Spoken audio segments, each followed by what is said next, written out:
Hello friends, কেমন আছো? আশা করি ভালো আছো। তো দেখো, সেলোসিয়া ফুল গাছের অনেক চারা নিয়ে চলে এসেছি। এই চারাগুলো আমার গার্ডেনেরই চারা, ঠিক আছে? আমি সেলোসিয়া ফুল গাছ ফুল সমেত নিয়ে এসে আমি মাটিতে পুঁতেছিলাম। বেশ কয়েকদিন গাছগুলো ছিল, ফুলও ছিল। তারপরে পরের দিকে যেহেতু সেলোসিয়া শীতকালে ঠান্ডার দিকেই ভালো হয়, ঠান্ডার ফুল, তার জন্য সেই ফুল শুকিয়ে বীজ পড়ে নিজে থেকেই চারা বেরিয়ে গেছে কতগুলো। তোলাটা তোমাদেরকে দেখাতে পারিনি। তো দেখো, নিয়ে চলে এসেছি। ভেবেছিলাম ভিডিও করব না, তারপরে সবার শেষে ভাবলাম না, মাটিতে যখন নতুন করে প্রতিস্থাপন করছি তাহলে তোমাদেরকে একটা শেয়ারেই করে দিই, তাই না? তো দেখো, টব রেডি করাই ছিল, টবের মধ্যে মাটি দেওয়াই ছিল, ড্রেন সিস্টেম ঠিক করাই ছিল। কিছুটা মাটি তুলে নিলাম।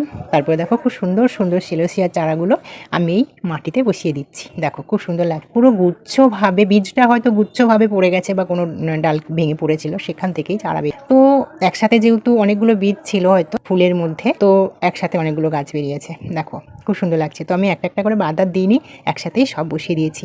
খুব ভালো লাগছে দেখতে। তো ফ্রেন্ডস, তোমাদের কেমন লাগছে অবশ্যই কমেন্টে জানিও। ভালো লাগলে একটা লাইক করে দিও, ওকে? আর তোমরা খুব খুব ভালো থেকো। চলো, দেখা হচ্ছে পরের ভিডিওতে। চলো, টাটা।